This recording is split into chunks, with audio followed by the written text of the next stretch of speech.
muchas gracias por dedicarnos este espacio. Bueno, voy a referirme al conocimiento que nos entregó el doctor Eli Goldratt, el cual tiene un legado de valor infinito. Tristemente, no es aprovechado por las compañías y gerentes hoy en día. Considero que el principal desafío de hoy que enfrentan los gerentes no es frente al mercado, es frente a ustedes mismos, frente a ellos mismos. Los invito a cuestionar la manera tradicional de cómo gestionan las compañías actualmente. Con relación a este webinar, partimos de nuestro conocimiento, el cual ha tenido un impacto positivo y permanente en diferentes tipos de negocio y personas de manera global. Para desarrollar este tema, nos acompaña un alumno directo del doctor Eli Goldratt, quien tuvo el honor de trabajar hombro a hombro con él, el doctor Javier Arévalo. Hoy en día es el director regional para América Latina de Goldratt Consulting. Los dejo en su compañía. Bienvenido, Javier. Muchas gracias, Luisa. Bienvenidos al webinar. Me da gusto tenerlos como audiencia. El tema fundamental del día de hoy que queremos compartir lo titulamos La meta y las 3 lecciones inmortales de Eli Goldratt. ¿Por qué las llamé las 3 lecciones inmortales? Porque creo que son 3 elementos fundamentales, si se quieren, insights, como dicen los americanos en el inglés, de entendimientos profundos que no son triviales y que muchas veces cuando la gente se lee el libro La Meta o ve la película o lee el conocimiento o habla acerca de teoría de restricciones, creo que se les pasa como un elemento superficial o la gente no termina de asimilar lo profundo del impacto que tiene utilizar estos entendimientos en la toma de decisiones dentro de la empresa. Y espero pues poderlo explicar de una forma, si se quiere, inteligente o por lo menos comprensible para todos ustedes y que obviamente se lo lleven para que les pueda servir en las decisiones que tienen que tomar de acá adelante. Entonces, pues obviamente todo parte del libro de La Meta y mucho de lo que voy a conversar es del conocimiento que está contenido ahí y obviamente las derivaciones que parten de esos entendimientos profundos vienen de la manera como Eli describe y la situación con la que utiliza para diagramar o exponer esa fotografía de lo que está pasando en la vida de Alex Rogo y su interacción con su gente en la planta, inclusive con la familia y con Jonah, que es pues su maestro de la universidad. Entonces todo parte de la meta y Eli lo denominó un proceso de mejora continua. Entonces espero que a partir de esto puedan concluir que efectivamente el proceso de mejora continua solo tiene una exigencia fundamental. La mejora continua tiene que ser de nuestro entendimiento de las implicaciones de las decisiones que tenemos y el impacto que genera cada una de esas decisiones en la interacción de los elementos que componen la compañía y las personas. Creo que lo fundamental es entender el sistema, que es la organización o la compañía a partir de su meta. Y por lo tanto, lo primero que creo que hay que definir bien es ¿qué es la meta? Pues todo el mundo siempre decimos, sí, la meta es generar más dinero hoy en el futuro y usamos ese descriptivo, esa aseveración para compartir lo que Eli Goldratt definió como lo que era la meta de cualquier empresa, independientemente de lo que hiciera. Pero miremos qué es lo que pasa en el libro. En el libro todo comienza cuando llega Bill Pitch, si se acuerdan, y si no se han leído el libro, pues obviamente más les vale que se lo lean. Llega Bill Pitch a la planta, a Único, toma el puesto de Alex y va a protestar. ¿Y cuáles son las quejas de Bill Pitch? En el lenguaje de teoría de restricciones, estos son como los efectos indeseables, ¿cierto? Tenemos pedidos atrasados o tienes pedidos atrasados, los costos están elevados, normalmente costos unitarios, eficiencias bajas, y has pasado por 2 rondas de despido, 20% de recorte y sin embargo la planta todavía pierde dinero. Pues ya me cansé, perdón por la expresión, estoy mamado, como dicen en la zona caribeña.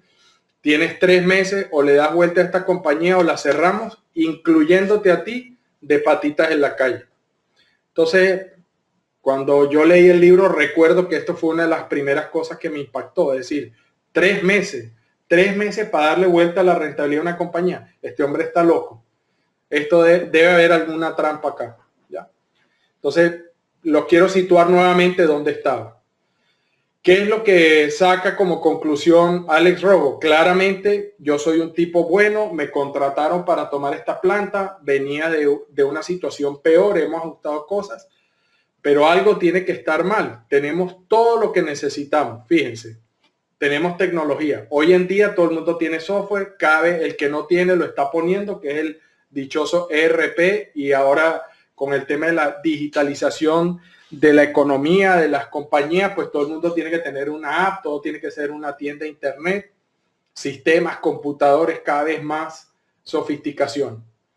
Personas, excelentes profesionales, buenas personas, gente que se quiere ganar su sustento haciendo las cosas bien. Tenemos todos los proveedores, los materiales requeridos, y no solo eso, sino que para más remate, en la meta queda evidenciado que la compañía tiene un mercado que les compra y les quiere comprar más. Y el problema no es eso. El problema es que están atrasados, es decir, todo lo que les compran lo entregan tarde, el servicio es pésimo. Y la pregunta es, ¿por qué si tenemos todas las condiciones requeridas, entre comillas, lo que se requiere, condiciones necesarias para poder generar una empresa exitosa, no podemos generar utilidad? ¿Qué es lo que está pasando? ¿Cuál es el análisis que parte haciendo? ¿Sí? En una de las partes del libro, esto que está aquí es un extracto de lo que estamos haciendo, es el libro, la versión gráfica en anime o en cómic de la meta.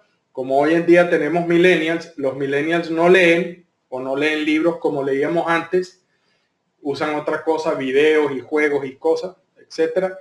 Entonces tenemos que adaptarnos a la realidad.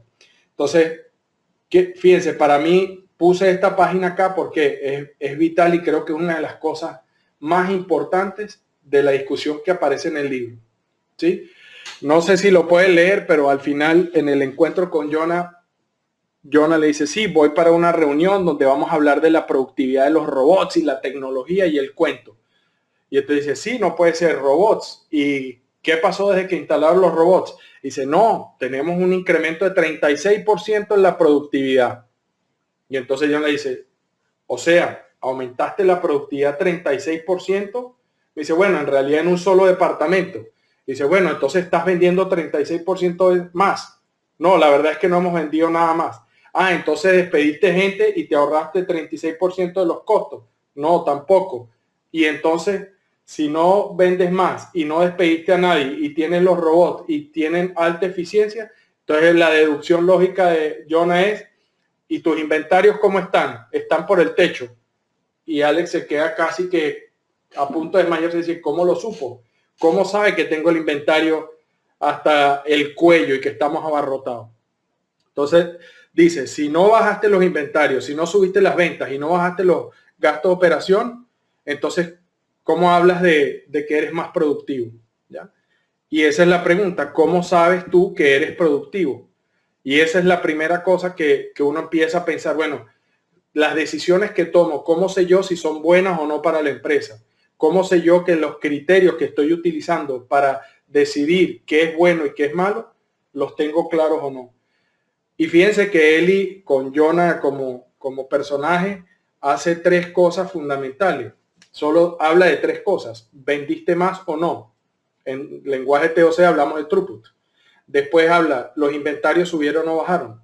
Y los gastos operativos se quedaron igual, subieron o bajaron. O sea, cualquier decisión está reflejada en esos tres indicadores. Y esos son los tres indicadores que Eli tuvo que reacondicionar o reajustar para poder alinear el objetivo global de la compañía, la meta, con los indicadores locales de desempeño. Es decir, que Eli se vio en la necesidad de resolver ese tema. ¿Por qué? Porque cuando uno va y mira contabilidad de costos, ¿qué es lo que se encuentra? Con que el inventario es una cosa dependiendo cuando lo tiramos al piso de producción, pero cuando lo reflejamos en los libros es otra. Entonces uno no sabe si es un costo o es un activo. Pero cuando lo pasamos por entre medio de la operación, se convierte en un activo, aun cuando no lo hemos vendido todavía. Entonces, como tiene esa definición dual y representa dos cosas en los libros, entonces al final, ¿qué es? Y para eliminar esa disyuntiva, para que la toma de decisiones fuera inequívoca, Eli reconduce, desarma eso y dice, no, la definición es throughput, la velocidad a la que generamos dinero a través de las ventas. Es decir, ese indicador de throughput, que es la velocidad de generación de dinero a través de las ventas, ¿Es producto de quién? Obviamente una pregunta retórica, y si no, es producto de la interacción de todas las partes de la empresa, y es la interacción de todas las personas y las decisiones que cada quien toma haciendo lo que tiene que hacer. Es decir, que el throughput es el reflejo, es el efecto de la interacción de todas las partes y piezas de la compañía, de todas las personas, todas las organizaciones, todas las funciones. Es el único indicador global que existe. Si usted quiere saber si una empresa está bien o no, pregúntele cómo está el throughput. Si está incrementando el throughput con las decisiones, o si lo está reduciendo, o si está igual. Y después, para eliminar cualquier distorsión entre lo que es bueno para aumentar el throughput o no, utiliza la relación que eso tiene con el inventario o la inversión y el gasto operativo. ¿Por qué? Porque ambas cosas se requieren. El inventario es aquello que la compañía compra con la intención de transformarlo adentro con su proceso para convertirlo en throughput lo más rápido posible. Y el gasto operativo es la plata que le tengo que meter a la empresa para que la rueda de vueltas por lo menos una vez o dos veces todos los días, toda la semana. Y es como la gente y las máquinas que están adentro de la compañía toman el inventario, lo procesan y lo convierten en throughput. Mientras más rápido se mueve el inventario por dentro de la compañía, mejor es para el throughput. Mientras menos gasto requiero para generar el throughput, mejor para la compañía. Es decir, que hay una relación entre el inventario y el throughput, y el gasto de operación y el throughput. Es decir, que son variables que interactúan entre sí y no son independientes. No basta con medir el throughput. Hay que medir el throughput o el impacto sobre el throughput, el impacto sobre el inventario y el impacto sobre el gasto operativo a la vez. Es decir, todas las decisiones tienen que estar siempre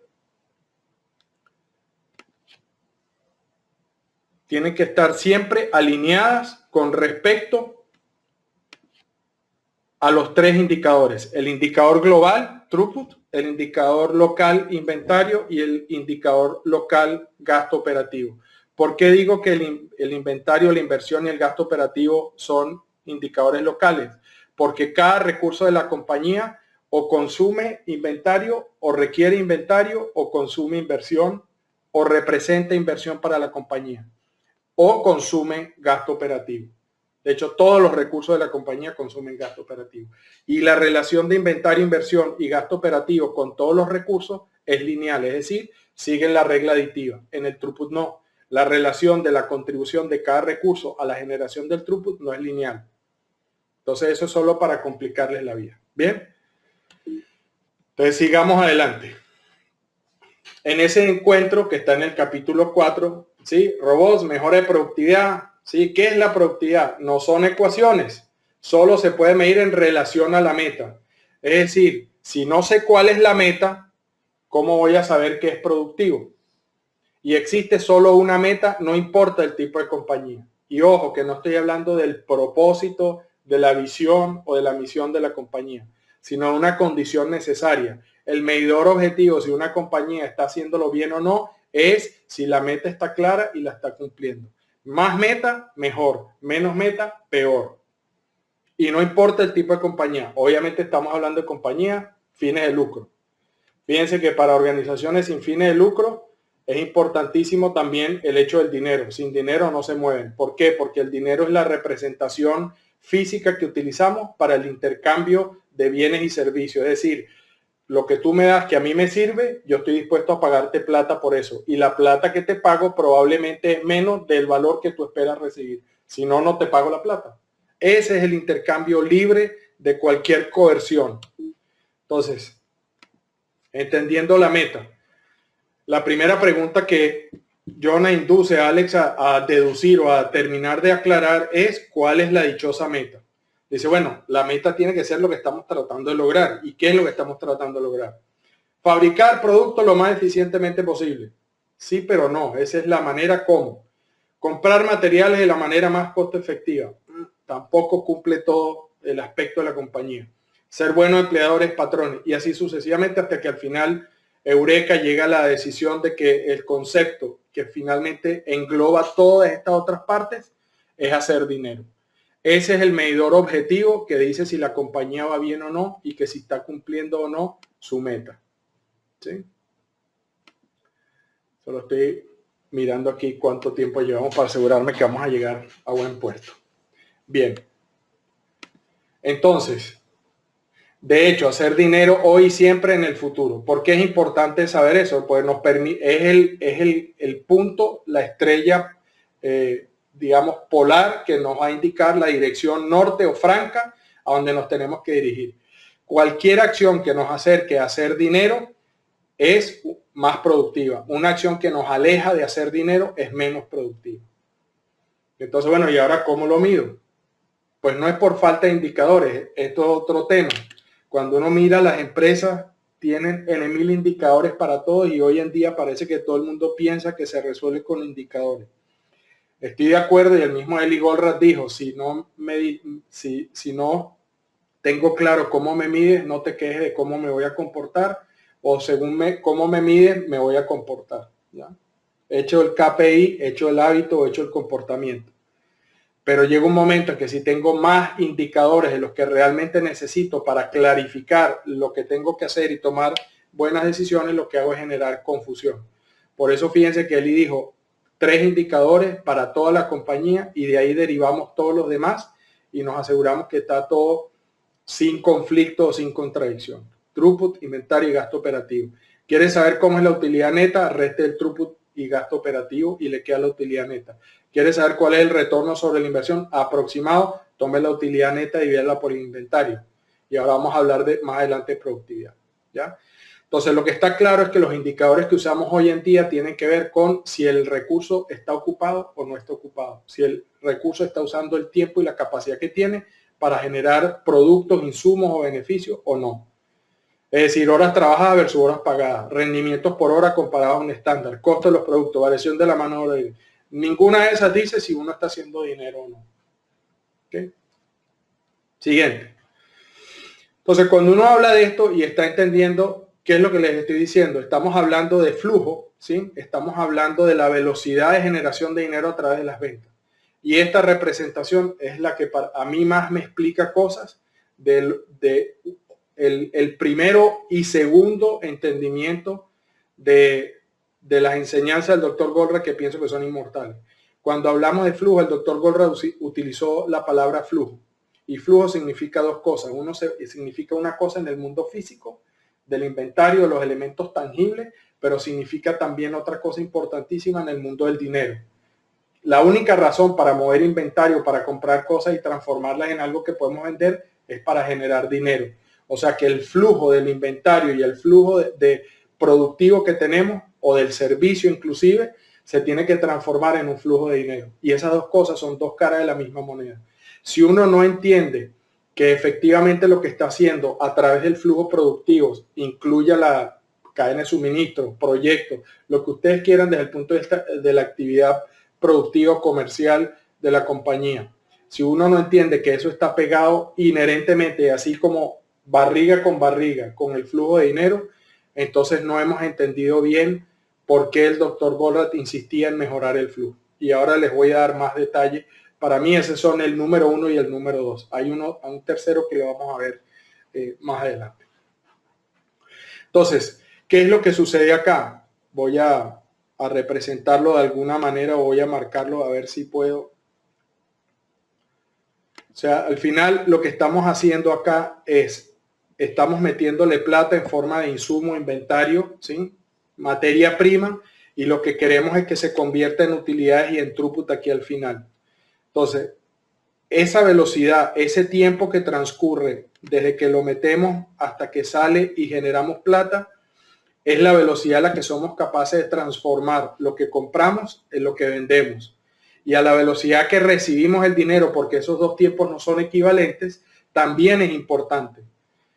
Entonces, cuando uno habla del mundo físico, uno dice, bueno, ¿a qué velocidad se mueve el inventario y lo transformamos para entregárselo a los clientes? Y resulta que el inventario, dentro del proceso productivo, que es la solución de la meta, donde aparece por primera vez, es el tiempo de ciclo de la producción. Y entonces, si usted está haciendo una cantidad de cosas para tratar de eficientar la producción y las operaciones, ¿cierto? Esto que está aquí, ¿qué es lo que está haciendo? Tiene políticas de eficiencia, de máxima utilización de cada recurso, y no está tomando en cuenta otros elementos de cómo interactúan esos elementos para asegurar cuál es el output final. Y al final eso lo que resulta es que el inventario se queda más tiempo atrapado dentro de la compañía. Si uno piensa que el inventario es plata, uno quiere que el tiempo de ciclo de la compañía sea el menor posible. Si uno quiere, además, si es una operación que tiene alta variabilidad, está sujeto a tener más capacidad porque Murphy le está obligando a uno a ser menos confiable. Si el proceso es altamente automatizado y es extremadamente poco variable, lo tenemos muy bien controlado, por supuesto la velocidad es mucho mayor. ¿Okay? Y otra de las cosas que participan en la velocidad entre la que metemos el dinero y le pagamos a los proveedores y recibimos el dinero del mercado, no solo tiene que ver con la gestión del sistema y los indicadores, producción, ventas, máquinas, sino con todas las políticas que tenemos y la capacidad de decir cuánta inversión hemos decidido tener. Entonces, normalmente, ayer me acuerdo, estaba hablando con una persona de Ecuador preocupado por una línea que produce maduro frito congelado que se exporta a Europa, o patacones o tostones. ¿Sí? Dile que no, gracias. Perdón, que estamos aquí en el hotel y entonces están tocando la puerta, pero bueno. Entonces el tema, la preocupación es fundamentalmente sobre el tiempo de ciclo y la velocidad, pero resulta que si no se entiende la capacidad que tiene disponible y se comprometen a volúmenes de entrega en tiempos muy cortos, mucho superior a la capacidad, pues es muy fácil pensar que la probabilidad es que vamos a llegar tarde en muchos de los pedidos porque no tenemos la suficiente capacidad para entregar en esos tiempos. Es decir, que parte de la solución de operaciones que normalmente trabajamos es entender cuál es la capacidad disponible y no comprometer fechas o compromisos de venta más allá de la capacidad que tenemos. ¿Bien? Eso es, por ejemplo, un tema de gestión de la capacidad. Las políticas de compra, políticas de incentivo, ¿sí? Políticas de lote. Políticas de lote, para que se den una idea. Todas estas tienen efecto negativo ¿en qué? En el flujo, en la velocidad del movimiento del inventario o en la velocidad de entregar dinero a los proveedores y recibir dinero del mercado y poderlo meter en el banco. Las políticas de lote es un lote mínimo de producción, un lote mínimo de embarque, un lote mínimo de compra. Todas esas políticas de lote lo único que hacen es inflar tiempos y poner arbitrariamente limitaciones a la transferencia de un producto, de un inventario o de una decisión de un lugar a otro. Es decir, interrumpen el flujo o alargan el tiempo de respuesta de la compañía. Bien. Entonces,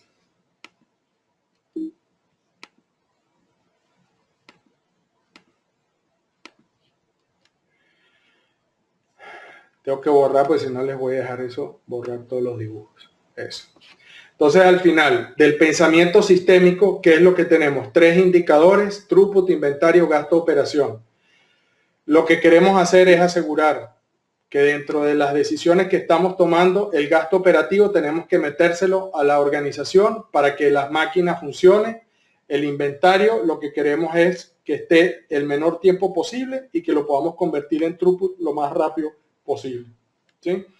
Entonces veamos desde el punto de vista de eso se entiende de los indicadores. Si yo estoy en operaciones y quiero tomar una decisión, ¿qué es lo que debería lograr? Lo que debería lograr es que mi decisión permita aumentar el throughput, reducir el gasto y reducir el inventario o el tiempo que el inventario se demora dentro de la operación, ¿cierto? Pero si yo decido reducir costos, que es alguna de las estrategias o tácticas que usan muchas de las compañías hoy en día en el mundo para tratar de mejorar su rentabilidad. De hecho, estaba leyendo en las noticias, yo no me acuerdo cuál era la compañía, pero el tema es que decía claramente así en la noticia: esta compañía va a despedir o va a dejar ir aproximadamente el 14% de su fuerza laboral para mejorar la utilidad de la compañía. Es decir, que como no son capaces de resolver el problema de vender más, la manera de mejorar la utilidad, que es puntual, porque una vez que esa gente se va, se lleva conocimiento, capacidad, y si yo no sé si ese gasto operativo está dedicado a la restricción de la empresa, entonces estoy afectando el throughput. Les dije que esas 3 variables están conectadas. Bien, entonces miremos lo que yo creo que es parte del entendimiento, es como para concluir estos dos primeros aspectos que creo que muchas veces pasan desapercibidos. Y es entender el flujo del efectivo. El efectivo que uno va metiendo en el banco, ¿de dónde viene? Obviamente viene de las ventas, eso contribuye a tener dinero, pero a eso le tenemos que pagar a los proveedores, quiere decir que ese dinero lo debemos o lo pagamos anticipado, eso se resta del dinero y nos queda usualmente ese margen bruto, o lo que llamamos nosotros throughput. Y eso es lo que nos genera usualmente el inventario, y si el inventario no sale rápido, pues lo tenemos atrapado ahí y todavía tenemos ese diferencial de margen que no hemos convertido. Y tenemos que todo el tiempo estar pagando el gasto operativo. Entonces el efectivo que vamos metiendo en el banco al final es un resultado de la interacción de estas cosas. Pero resulta que hay dos variables más que financieramente influyen sobre qué tan bien estamos manejando el dinero. No es solamente qué tan bien tenemos el sistema productivo, sino que piense qué está haciendo con la plata. Es decir, si usted vende a crédito, inmediatamente acaba de afectar ¿qué? El lead time o el tiempo en el que realmente usted va a colectar el dinero. Es decir, las cuentas por cobrar ahora tienen un tiempo asociado con ello. Afortunadamente, la otra variable, que es el tiempo que nos dan de financiamiento los proveedores, actúa para compensar eso. Pero si el tiempo de financiamiento de sus proveedores es más corto que el tiempo que usted está dándole al mercado para pagarle, se está metiendo en problemas. ¿Ya? Entonces, cuando uno considera todas estas cosas, una de las variables que tiene que empezar a tener en mente es a qué velocidad se mueve el dinero.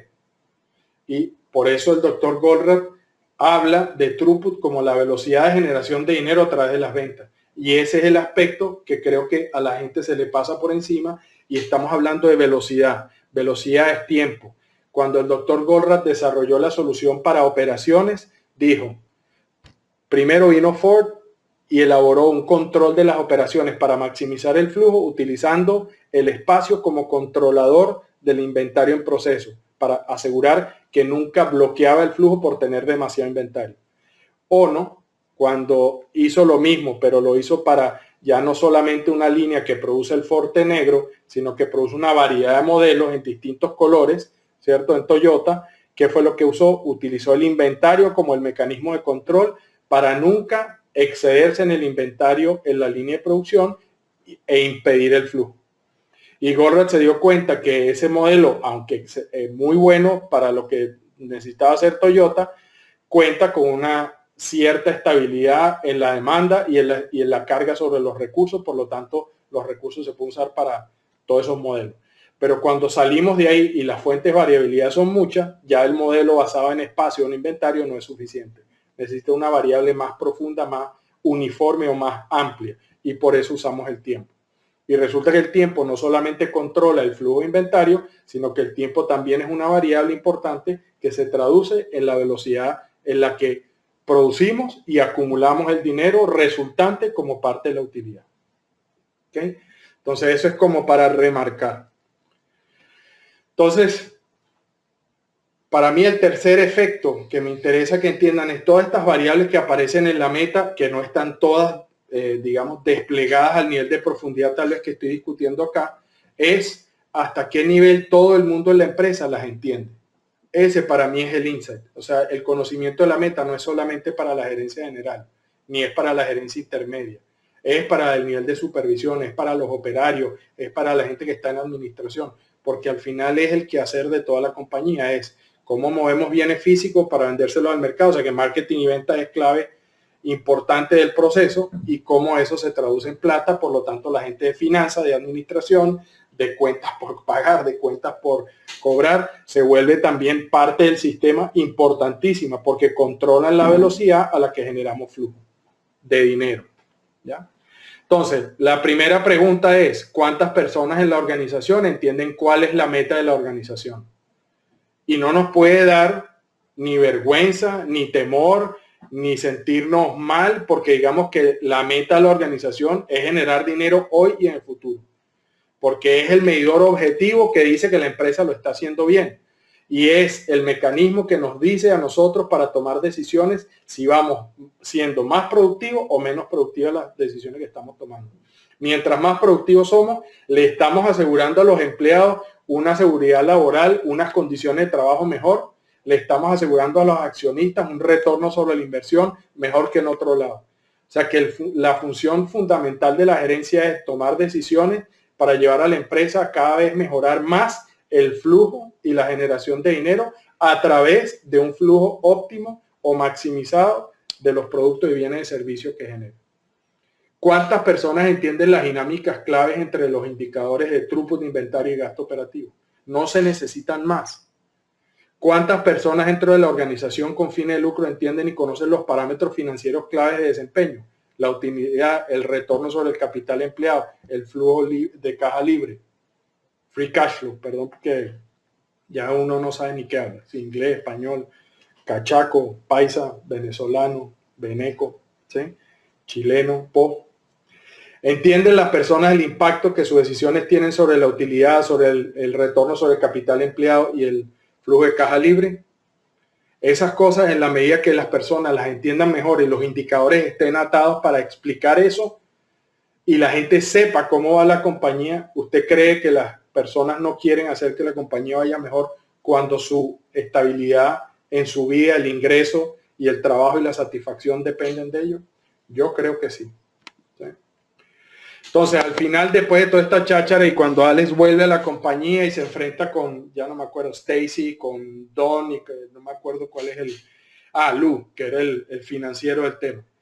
Al final concluye la meta, y esto es como está descrito desde el libro original, obviamente estamos hablando de hace 30 años atrás por lo menos, dice ganar dinero y fíjense que cuando dice es cómo.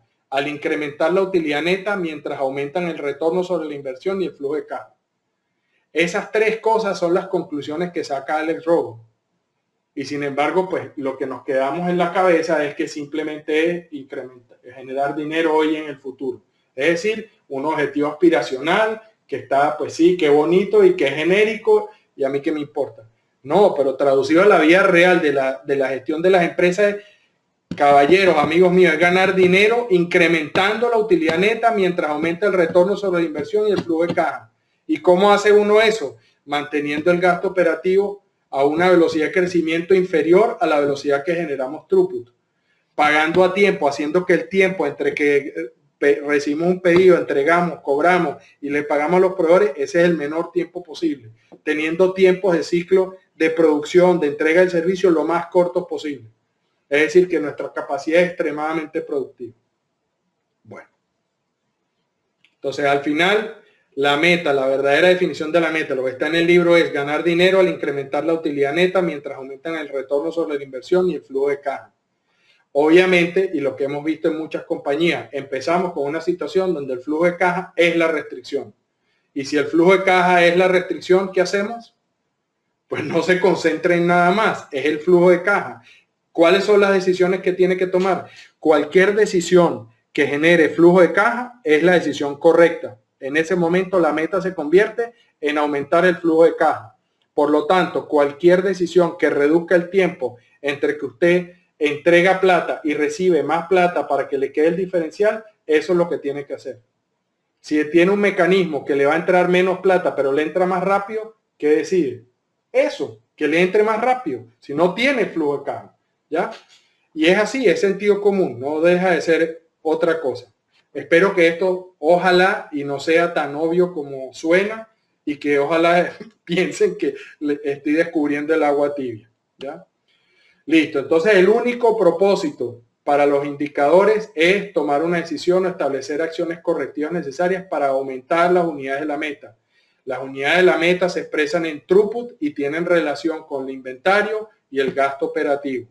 El throughput, como se los definí, es velocidad de generación de dinero a través de las ventas. Si usted no vendió, no hay throughput. Si usted vendió pero no cobró, adivine qué, no le ha entrado el throughput. El throughput entra cuando usted cobra, no porque lo tenga en las cuentas por cobrar. Cuento muy rápido. Hace una semana nos juntamos con una compañía en Colombia y conversando, pues una de las políticas que tienen es que no despachan hasta que no haya habido el pago de la orden por completo. Y es un producto, y es una compañía que produce snacks, es decir, productos de consumo masivo, pero no le vende al que no le paga, es decir, no hay crédito. yo dije, no sé cómo lo hacen porque el resto del mundo, todo el mundo opera en esas cosas que cuestan, como dicen los chilenos, chaucha, centavo, sencillo, todo el mundo a crédito. ¿Ya? Entonces, quedé impresionado. Bueno, indicadores ¿cuáles? La recomendación, 3 a 5 indicadores globales son suficientes para casi cualquier organización en cualquier momento de su existencia. Throughput de inventario y gasto de operación tiene 3. Ahora búsquese otros 2. Pues le puedo decir productividad y ROI, no más. Ya vamos a ver qué es productividad, cómo pienso que la pueden utilizar. Organizaciones distintas requieren un set distinto de indicadores dependiendo de su salud financiera y la restricción donde está. Los indicadores globales deben cambiar cuando la restricción cambia, se mueve el hogar. Ojo, el throughput nunca va a cambiar, siempre tiene que estar ahí. Pero los indicadores globales dependen de qué es lo que está impidiendo que genere más throughput. Entonces, asegúrese que los indicadores están alineados con eso. Y las personas en todos los niveles deben saber cómo relacionarse a esos indicadores globales. Es decir, que tenemos que alinear el indicador local con el desempeño global.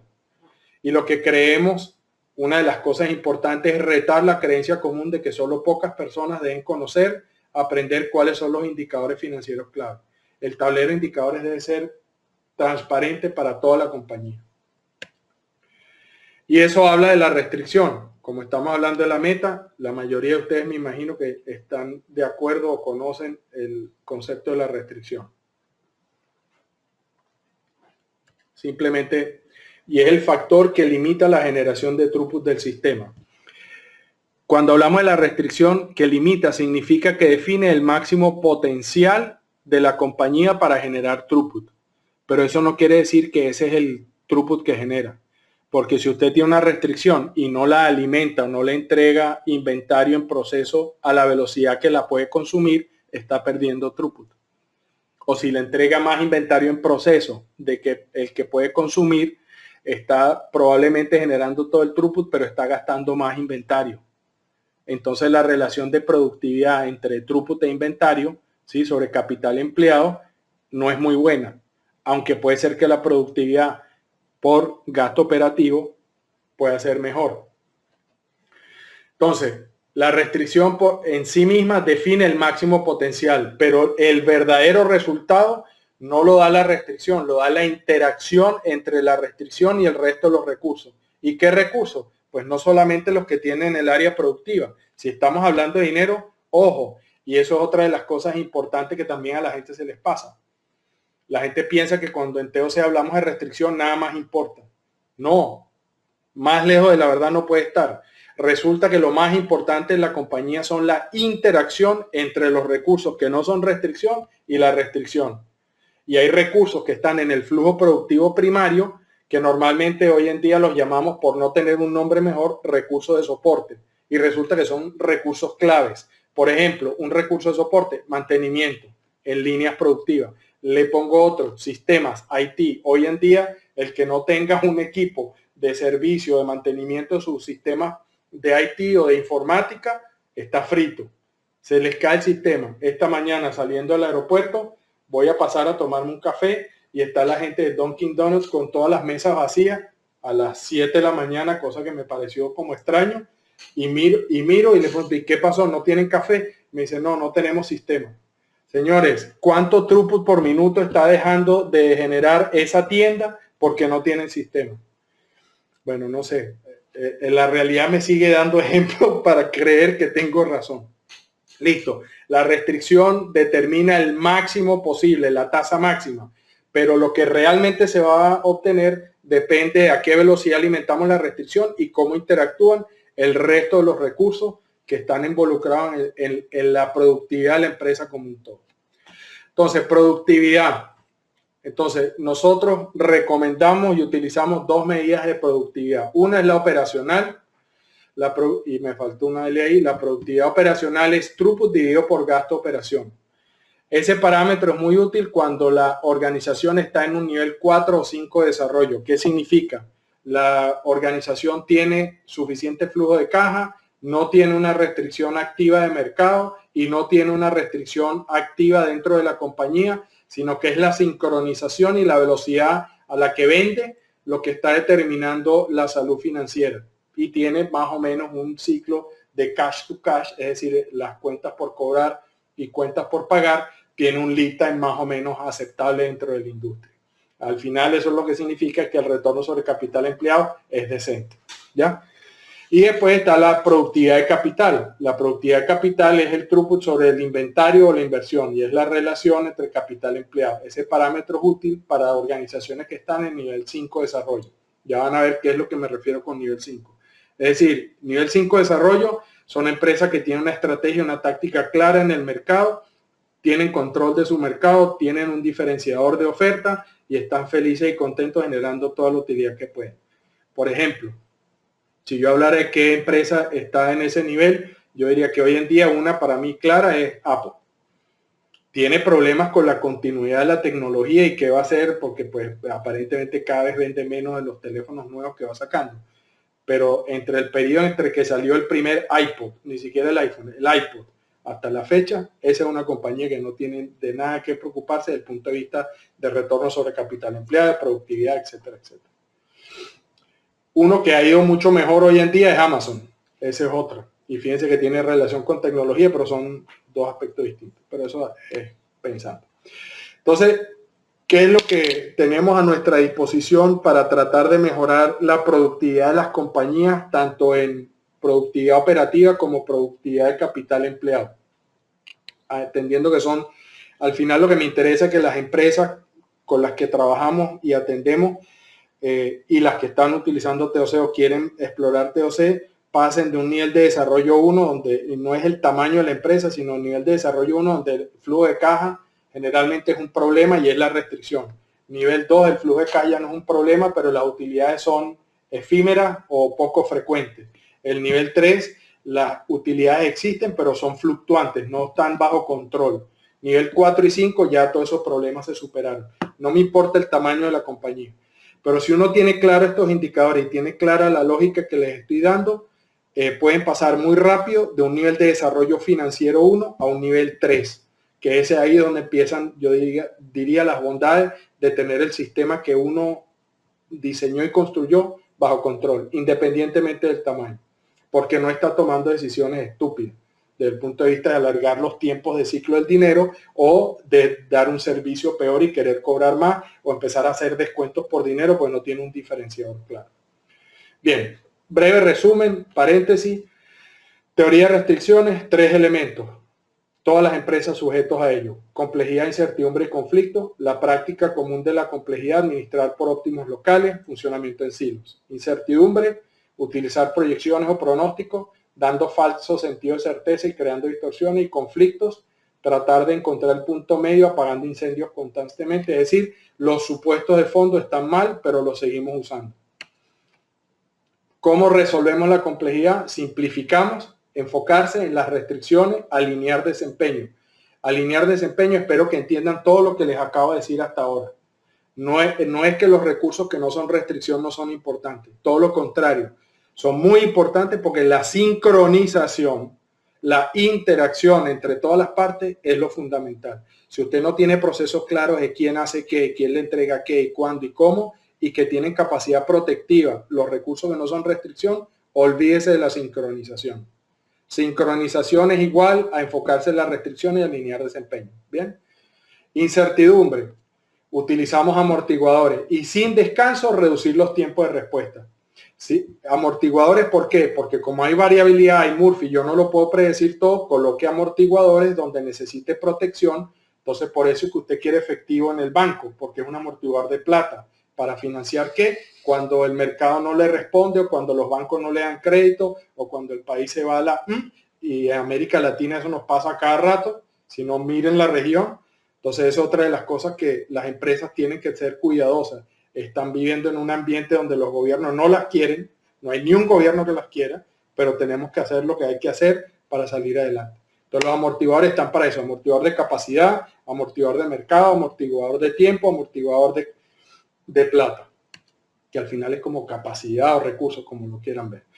Y en conflicto, y esto es lo más difícil, la gerencia que maneja una empresa con TOC tiene que estar dispuesta a eliminar todos los supuestos que tiene y a invalidarlos si se da cuenta que el resultado que obtiene no es el que quiere. Cuando uno está seguro que el supuesto está bien, es que cuando empieza a mirar las consecuencias colaterales de la decisión para los demás recursos y para los otros jugadores dentro de la cancha, es win, win, win, win, win. No hay ni un lose, no hay ninguno que pierda. Si eso es así, ese es el supuesto, esa es la decisión correcta. Y de ahí es que derivamos las aplicaciones de flujo que ya conocen.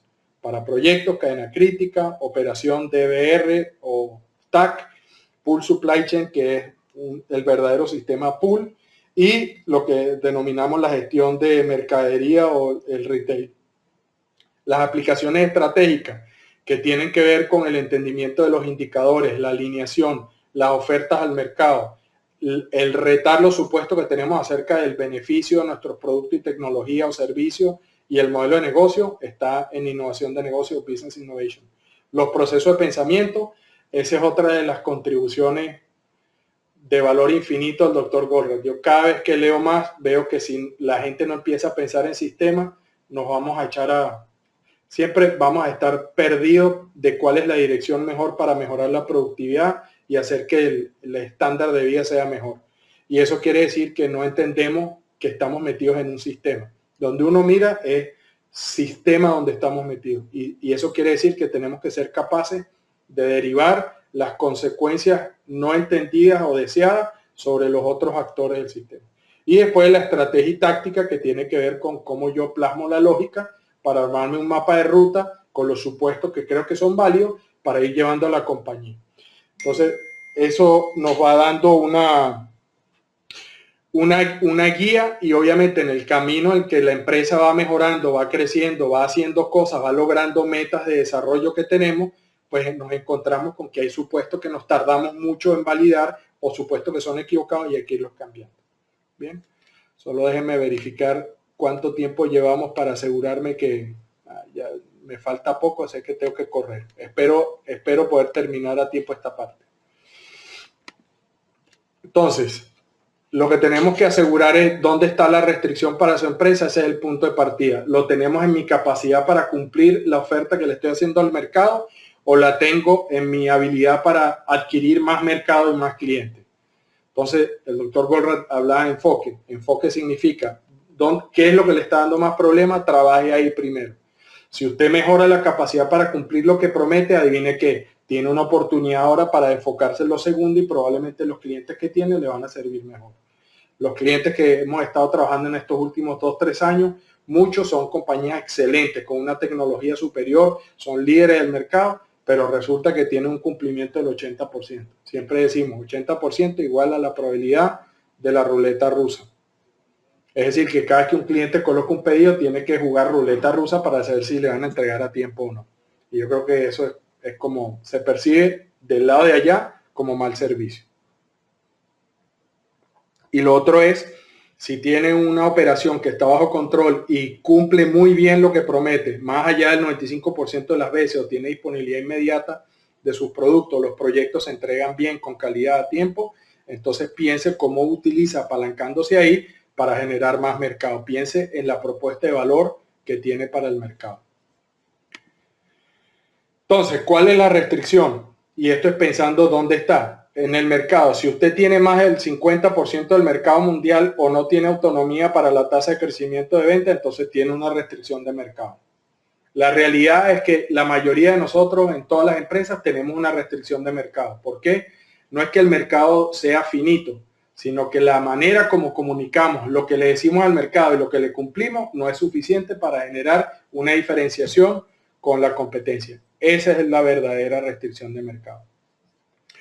Si usted tiene pedidos o entrega y consistentemente entrega por encima del 95% OTIF y no tiene problemas de capacidad, entonces quiere decir que efectivamente el problema suyo no es de mercado, sino que probablemente más capacidad y está cumpliendo. ¿Ya?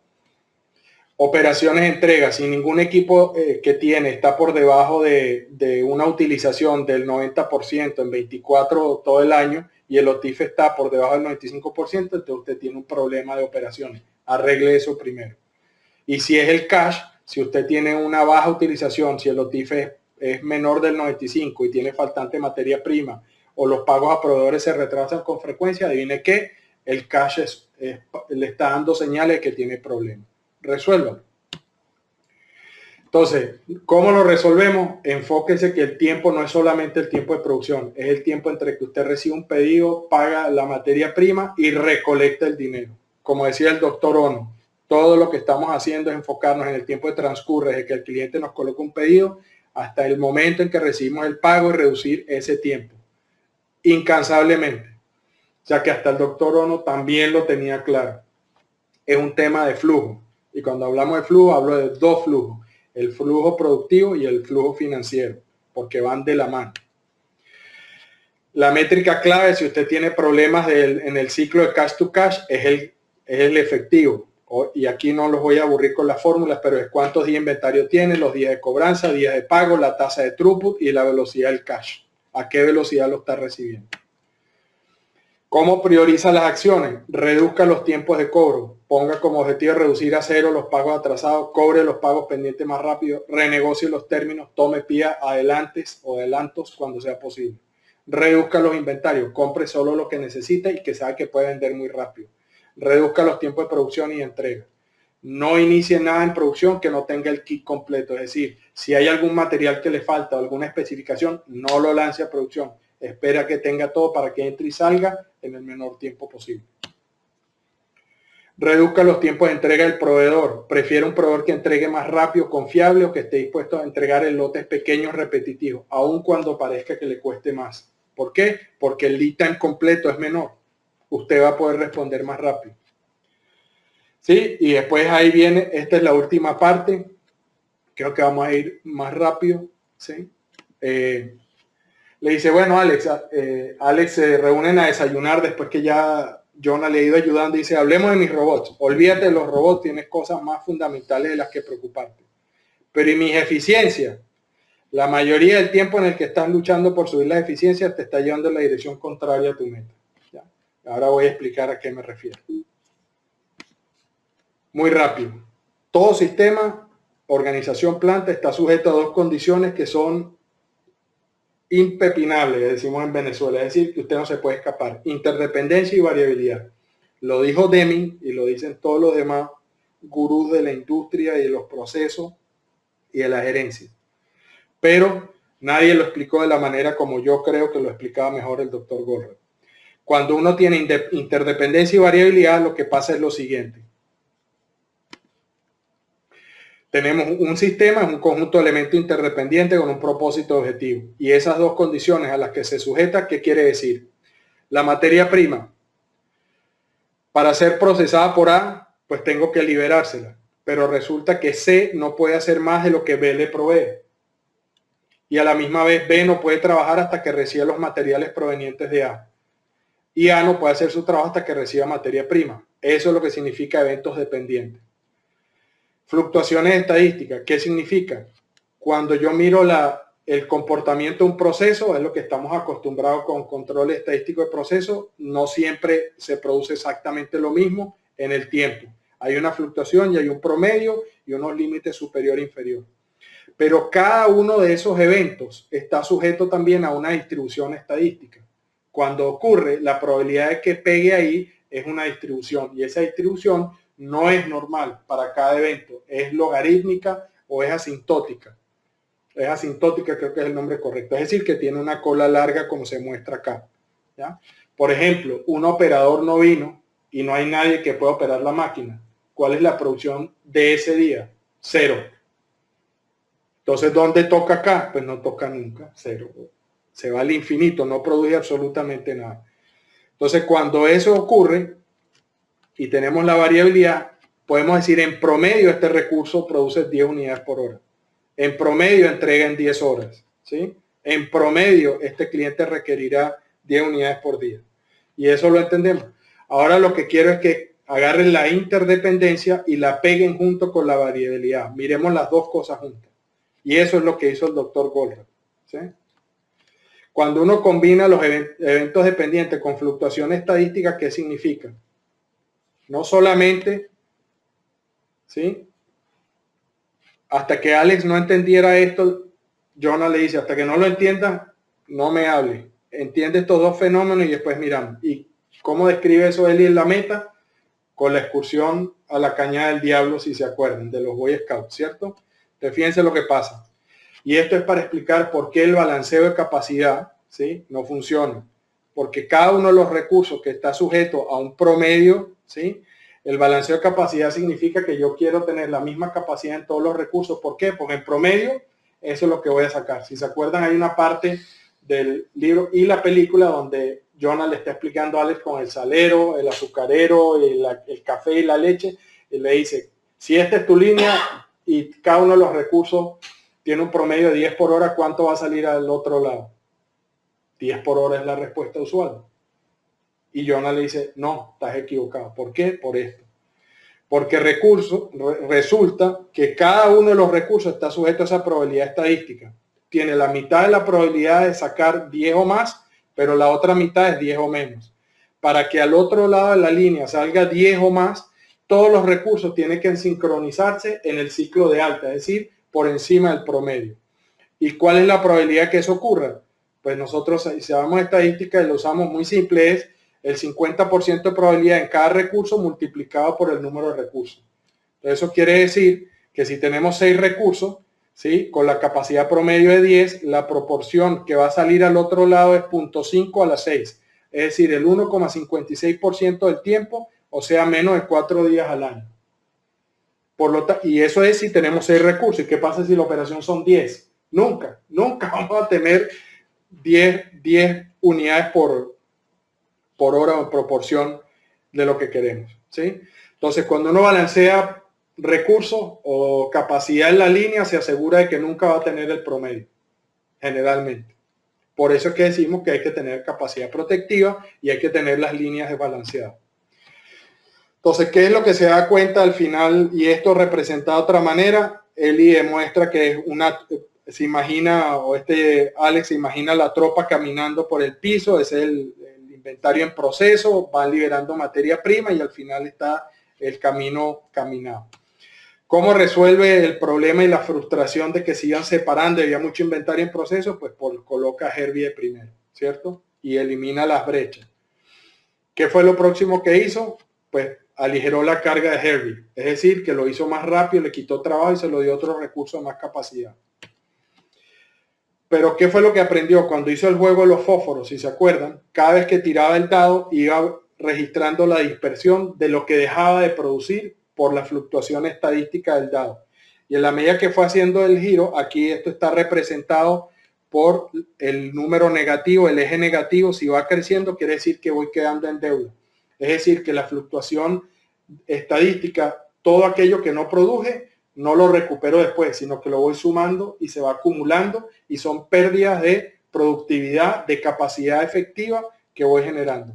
Y así lo va haciendo, a medida que lanza el dado y hace más rondas y rondas, acumula más y más y más, hasta el punto que llega a tener casi como 15 y medio, qué sé yo cuánto. O sea, lo que quiere decir esto es que toda la línea, cuando hay interdependencia, está sujeta a la productividad del recurso que va más lento en cualquier momento. O sea, ni siquiera de la restricción. Si usted tiene la línea balanceada, y eso es lo que les pasa a las líneas de ensamble de carro, como están tratando de balancear la capacidad de toda la línea, se puede parar la línea en cualquier recurso, porque en algún momento la fluctuación estadística dio que ese era el recurso más lento. ¿Cuál es su restricción? ¿Quién sabe?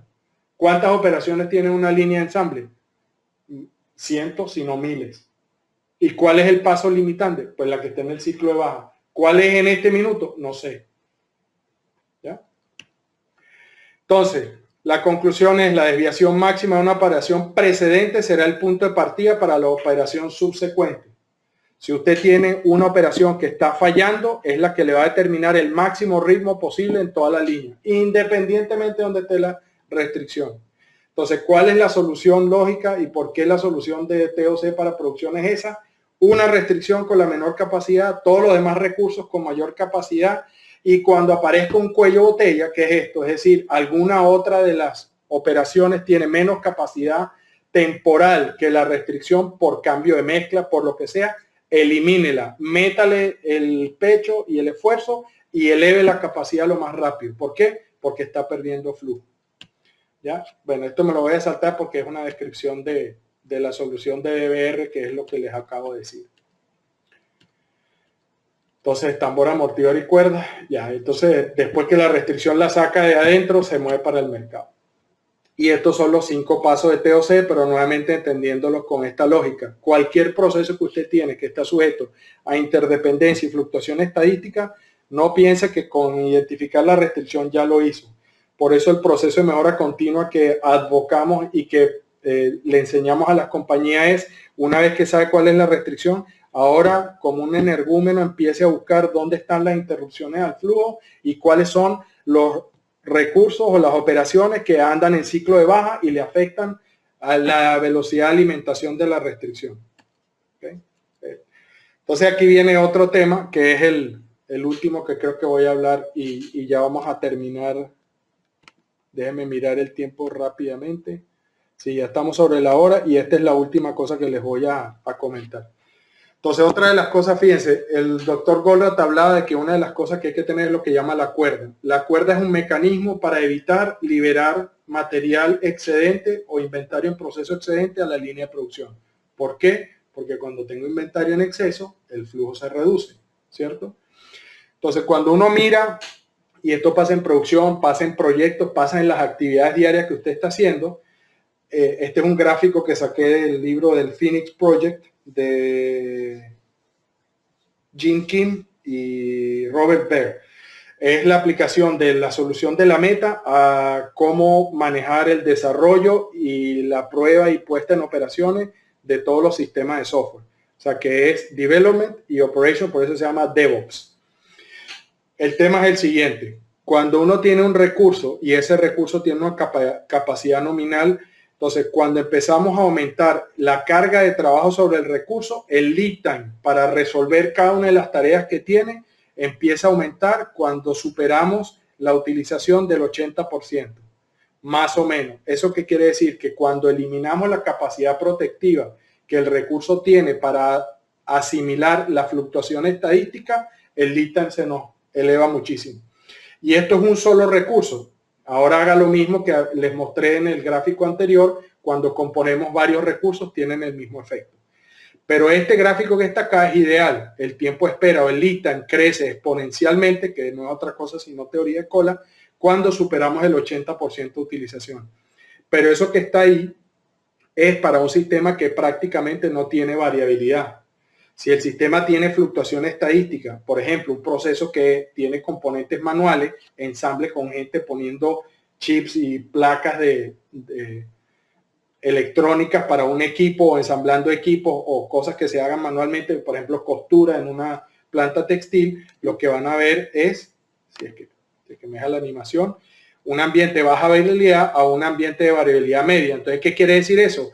Que ahora el salto en el lead time ya no ocurre cuando utilizamos todos los recursos al 80%, sino que empieza a aparecer entre el 60 y el 70%. ¿Y qué pasa si tenemos ambientes de mucha más variabilidad? Resulta que cuando los utilizamos por encima del 50%, perdemos todo el control del lead time. Entonces, quiere decir que mientras más alta sea la variabilidad de cada uno de los procesos que participan en la interdependencia, necesitamos mucha más capacidad protectiva. Por eso es que el Lean y Six Sigma tienen sentido sí, solo sí, cuando yo entiendo bien de dónde está la fuente de variabilidad. Pero lo primero que quiero proteger es la restricción y después eliminar la fuente de variabilidad para alimentar la restricción. Si tengo un proceso altamente variable, tengo que tolerar tener mucha más capacidad. Porque lo más importante no es cuánta capacidad tengo, sino el flujo. ¿Por qué? Porque el flujo es lo que se traduce en dinero.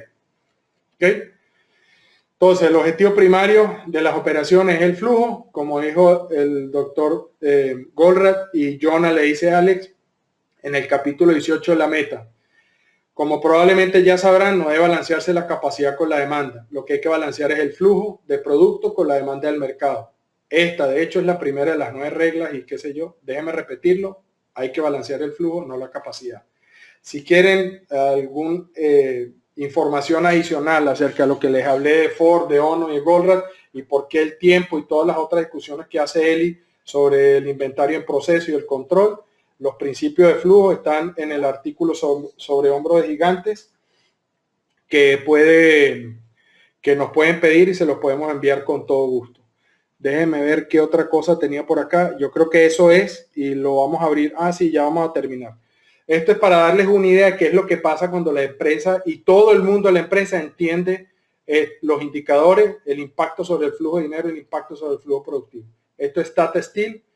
Y al final, cuando ustedes ven acá, en el año 2004-2003, alcanzaron una rentabilidad del 30% en EBITDA y nunca más han mirado para atrás. En una industria acerera que está sometida al ciclo de las materias primas, eso no se conoce más allá de Tata Steel.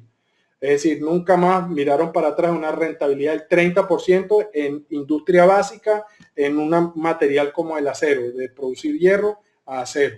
¿Por qué? Porque lo que hicieron fue sincronizar toda la cadena de suministro, entendiendo que con la menor cantidad de inventario, maximizar el flujo. Y cuando eso pasa, ya la gente no se sobreprotege, no pide lo que no necesita y no tenemos todas esas variabilidades de consumo que no son reales sino son artificiales. Otra compañía que es farmacéutica, lo mismo. Cuando empezamos con ellos a trabajar, el mismo entendimiento, y aquí los retos son un poco más grandes. ¿Por qué? Como compañía farmacéutica tiene dos componentes. Está integrada verticalmente, entonces produce los ingredientes químicos activos para cada uno de los medicamentos. Pero la velocidad a la que convierte eso en plata es a la velocidad que registra y obtiene las patentes para los nuevos medicamentos. En genérico, el que primero pega se gana el primero o segundo año de ese medicamento, de esa fórmula, después que la patente original ha expirado y el laboratorio la tiene que hacer pública, digamos. Pero los genéricos aún tienen un par de años de desarrollo, estabilidad, excipiente, etc. Y lo que hizo esta compañía fue que los ayudamos a desarrollar una tubería de proyectos y registro muy rápido con la producción de los activos y empezar a escoger en throughput, en velocidad de generación de throughput, cuáles eran los medicamentos y las patentes que más les convenían. Esta es otra empresa, Riachuelo, de Brasil. Independientemente de las crisis, esto que tienen acá es la crisis del 2008 y después la recesión en Brasil por ahí el 2015, con la maravilla de nuestras economías latinas. Pero fíjense que a pesar de eso, Riachuelo, desde que empezamos a trabajar con ellos, tenían 120 tiendas por departamento. Hoy en día ya superaron las 300. Y este es el nivel de venta creciente que traen. El EBITDA obviamente han ido financiando su crecimiento de alguna manera. Pero eso es lo que se puede hacer y eso es lo que yo considero compañías que están claramente en el nivel 4 y 5, ¿ya? De salud financiera. Y estos son el tipo de resultados que uno debería esperar cuando está controlando productos de alta rotación y perecedero con respecto al estándar de la industria usual, 50% menos agotado, incremento en la rotación del 30%, más rentabilidad. Moda, textiles, calzado, electrónicos, lo que quieran. Y estos son muchas de las latinas que hemos trabajado y que hemos estado haciendo y ya, esa es la presentación. Entonces ahora lo abrimos. Omar nos pregunta cómo romper paradigma de costos estándar que aún se utilizan en la industria. Bueno, como todos los paradigmas profundos, y fíjate que el problema que existe con los costos estándares es que se enseñan en la universidad como la mejor práctica. Entonces, en ese sentido, creo que lo que hay que hacer es hacer demostraciones de que efectivamente no lleva a las mejores decisiones. Nosotros usualmente con nuestros clientes hacemos un pequeño ejercicio que denominamos el ejercicio de la planta P&Q, que nos permite pues demostrar que cuando uno utiliza costo estándar o costos unitarios o contabilidad de costos para tomar decisiones, con frecuencia los va a llevar a la decisión equivocada. Obviamente otra manera es tomar unos libros que hablan de ese tema y que la gente se los lea, ¿sí? Esa es la única cosa que se me ocurre así muy rápida, Omar. Háblanos sobre los 5 niveles de desarrollo de las organizaciones. 5 niveles de desarrollo. El primer nivel de desarrollo, y véalo desde el punto de vista financiero. Primer nivel de desarrollo, la empresa está en la inmunda, como dicen mis amigos colombianos, es decir, tiene problemas de flujo de caja. No tiene control sobre lo que vende, no tiene control sobre lo que produce, le cuesta comprar. O sea, eso normalmente puede ser un emprendimiento, puede ser una empresa familiar grande y simplemente que ha sido mal manejada o que tiene una pésima relación con el mercado. Entonces, el primer nivel de desarrollo es cuando la restricción está en el flujo de caja, donde usted no quiere estar, ¿cierto? Segundo nivel de desarrollo, nivel 1, es cuando el flujo de caja ya no es la restricción, pero usted no tiene suficientes ventas o las utilidades son escasas o infrecuentes. Es decir, que va bandeando y en general en el año le entra suficiente plata para salir tablas. Casi que punto de equilibrio, por decir. El tercer nivel es cuando usted tiene utilidades, pero más o menos son las mismas y no son crecientes. Y no tiene problema de flujo de caja, pero pues siempre está peleando por precio en el mercado. Y tiene una utilización interna de los recursos que no es la ideal o le cuesta cumplir las promesas al mercado. El número 4 es cuando ya usted tiene control de su operación interna, no tiene problema de flujo de caja, pero tiene dificultades o está compitiendo en el mercado donde no le es muy fácil controlar la tasa de crecimiento. Y el nivel 5, que son pocas las empresas que están ahí, salud financiera, entonces usted mira la productividad sobre capital empleado y productividad sobre gasto operativo, es de las mejores que hay, tienen ventas crecientes, no les preocupa la rentabilidad. Sin embargo, si uno realmente tuviera control de eso, es decir, la oferta al mercado fuese un diferenciador claro con la competencia, entonces lo que debería ocurrir es que la tasa de crecimiento la controla la empresa y no es al azar. Y por eso digo que a nivel 5 hay muy pocas empresas, ¿ya? Esa es la mejor definición que te puedo dar ahora, Pancho. Omar, ¿me puedes proporcionar? Bien, tenemos más preguntas. Sí, estoy mirando. Omar quiere saber de los libros. Porfa, escríbele a Luisa en el email que está en la inscripción, en el registro, que de todas maneras es luisa.garcia@goldraggroup.com. Le escribes ahí y nos aseguramos de mandarte una lista de libros que pueden mirar. El más fácil se llama Contabilidad de Throughput, que lo escribió Thomas Corbett de Brasil. Está escrito en inglés y traducido al español por Piénsalo Colombia. Si no lo consigues, ya después ahí miramos a ver cómo hacemos, porque tampoco es fácil a veces conseguir los libros en América Latina. Celia, muchísimas gracias. La explicación respecto a los tamaños de la variabilidad del gráfico de wait time. ¿Cuándo tiene sentido aplicar Six Sigma? Ok. Celia, Six Sigma tiene sentido aplicarlo sí, solo sí, si vas a acelerar el flujo de la operación. Entonces, mi recomendación es lo siguiente. Lo primero es estabilizar la operación tomando control de la restricción. Es decir, que sabes cuál es el recurso que determina la velocidad de flujo, el dictador de flujo de toda la operación. Y después asegurarse que todos los demás recursos tienen más capacidad. En este momento, lo primero es maximizar el flujo. Lo haces teniendo más capacidad en los recursos que no son restricción, siguiendo los 5 pasos, la fórmula de BR, como sea. Una vez que eso está, en ese momento, cuando a la restricción le está sacando el máximo provecho, es decir, explotar la restricción, entonces empiezas a mirar cuáles recursos puedes reducir. Primero, la variabilidad dentro de la restricción para sacarle más capacidad. Y segundo, aquellos recursos que hacen que la restricción reciba el insumo a menor velocidad o menor calidad. Es decir, que la variabilidad te está afectando. Six Sigma y Lean no son para aplicarlos en todas partes ni en todos lados, y olvídense, o sea, el problema está en que son herramientas y la gente las ve como metodologías para reducir costos, y ese es el problema. Las empresas no están para reducir costos, las empresas están para maximizar la generación de riqueza, y lo hacen a través de un máximo flujo. Y eso se hace ahora sí usando las herramientas de Lean y Six Sigma para mejorar la explotación de la restricción o la subordinación, los recursos que me proveen a la restricción. Por ejemplo, mantenimiento. En mantenimiento hay cosas de Six Sigma o de Lean que nos pueden ayudar. Eso es lo que te diría Celia. Alicia. Perfecto. Sí. ¿Cómo se podrían priorizar las restricciones en una empresa para ser más efectivo? Bueno, estás asumiendo que tienes más de una restricción. Lo que te diría es, primero tienes una restricción de la compañía fundamental, o está en operaciones o está en el mercado, y enfócate en una sola. Si está en el mercado, entonces es un tema de entender el mercado, las necesidades de los clientes. Si está dentro de las operaciones, Puedes tener más de una restricción, sí, solo sí, si tienes flujos independientes. Es decir, flujos productivos que le sirven a segmentos de mercado distintos.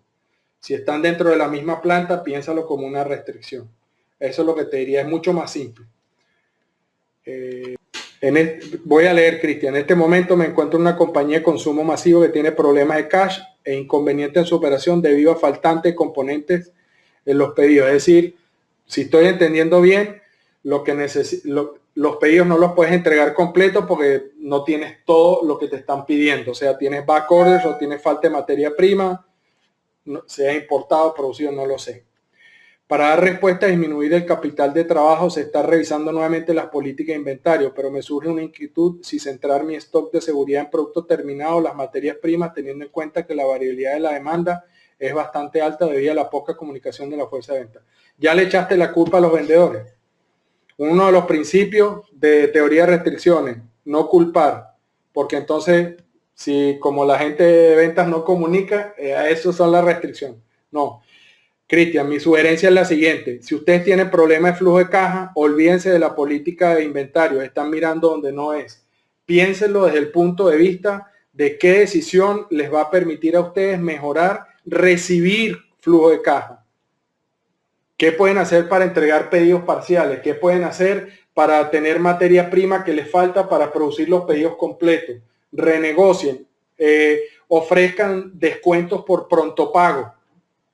Financiense, aunque sea una tasa de dinero más alta, con una cantidad más grande de dinero que les permita comprar los pedidos y sacar todos los que tienen atrasados que no han podido entregar. Piénsenlo de ese punto de vista. Piénsenlo que lo crítico es la velocidad de recibir dinero y reducir la velocidad a la que lo tienen que pagar. El inventario es solamente una manifestación de que tienen problemas de flujo de caja y están mirando adentro. Miren afuera de la compañía. Esa sería mi recomendación, ¿sí? No sé, le voy a pedir a Rodrigo, que está aquí al lado mío, se ha reído porque a veces se me ocurren cosas. No sé si quieres compartir de tu experiencia con la audiencia que nos queda, que todavía son unos cuantos. Javier, no, lo que les puedo decir es, bueno, un lujo haber escuchado en vivo la conferencia. Nuestra experiencia es...